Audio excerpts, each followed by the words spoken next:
necessary to have a specific treatment for a particular disease. And especially when we talk of viruses, the specific treatment becomes something sort of a relative, sort of a concept, because these viruses have, these are basically DNA or RNA particles, right? So these RNA particles have capsules, or they have some antigens over there, and they go on changing this antigenicity of their. They go on changing those sort of, what you can say, those characters, or those things by which they express themselves. They go on changing. They go on changing, and when that is the thing, having a specific treatment for such a thing is sort of very difficult. But that does not mean that these patients cannot be saved. Now what happens, as I previously also mentioned, what happens actually is that this virus damages the tissues, damages the lungs. So the lungs become more prone to infections from other bacteria, and those bacteria can be handled with antibiotics, drugs, and other things. So what should be understood is this, that the patients who get a severe illness, they get severe illness partly because of the virus infection, load of the virus in the body, and partly because of the infections which get super added, that we call them a complicated infection. It is those complications which have to be taken care of, and these patients do survive. So yes, there is a chance for not every patient who gets, not every person who gets infected with this virus is going to die. Not every patient who gets admitted because of this disease is going to die. Not every patient who gets a severe disease because of this virus is going to die. No, that's not the case. That's what I'm saying. What about the treatment? Is there any specific treatment What I'm saying, I have been saying, specific treatment. This is a very relative term when we talk about the viruses. It's a very relative term. Here we are talking about the complications. This virus causes a complicated disease. People are scared that this virus spreads through meat and meat products. Do you think non-vegetarian food has a role to play in the spread of this disease, or is it just a preposterous canard? Actually, people say there are many things which people tend to spread on the social media and other things. There are many things which are not, sort of, what I can say, they are not to the point, and we should resist from spreading this type of messages on the social media. Now, meat and meat products per se do do do not have a direct correlation with this, with COVID-19, right? Now, yes, because that the coronavirus tends to happens to be in the environment, in the vicinity of the animals, it does not mean that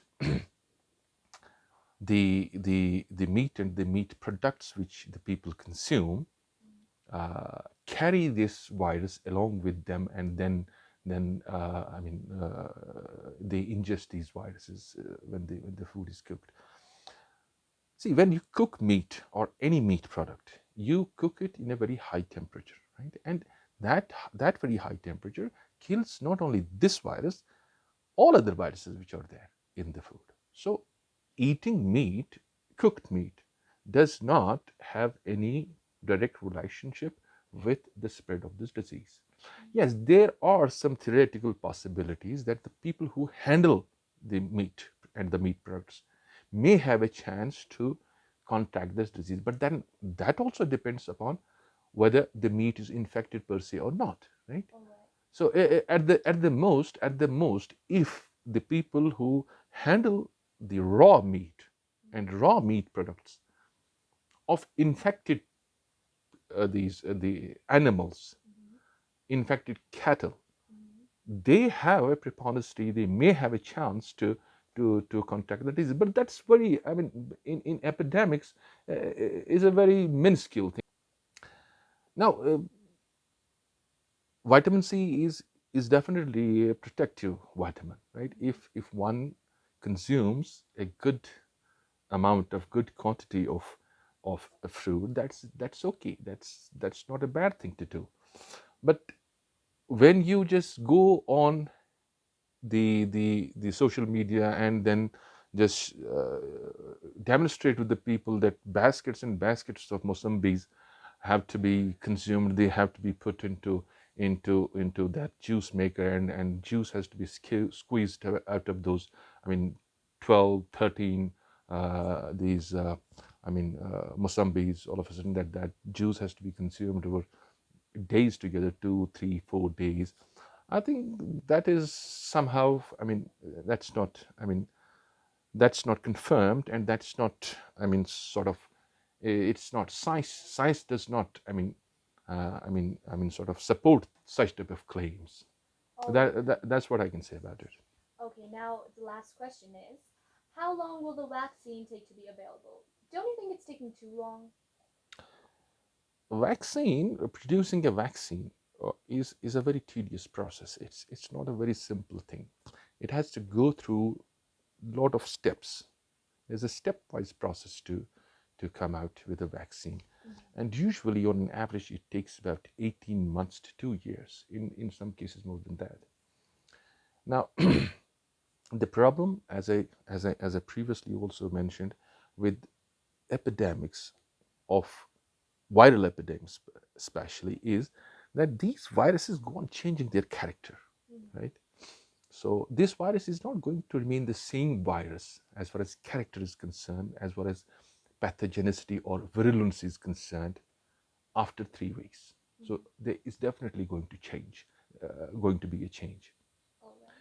because of the simple fact that this mutation of virus, which makes it a very virulent sort of pathogen, is not evolutionary a beneficial thing for the virus itself. Because when the virus infects some person, and that person, as an end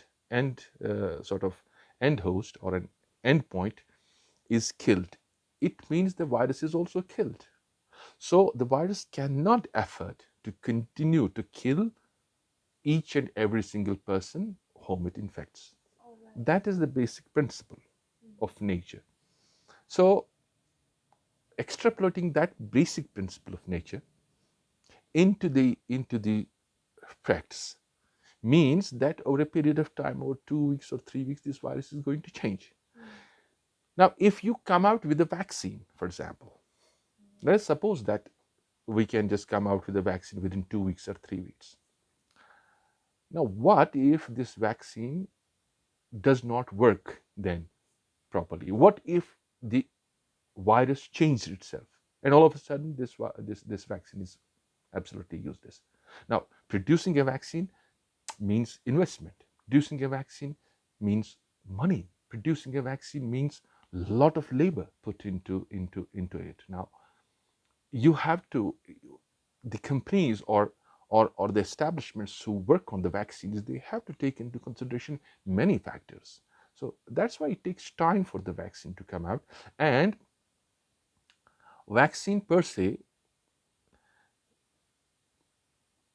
it is something which does not help usually in the epidemics. Vaccines usually help after the epidemics settle.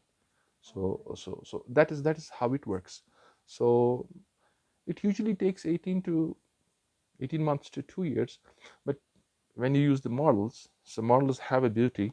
They help to sort of contact the time period, but still it may take 8 to 9 months, at the least 8 to 9 months, for the vaccine to come out in the market.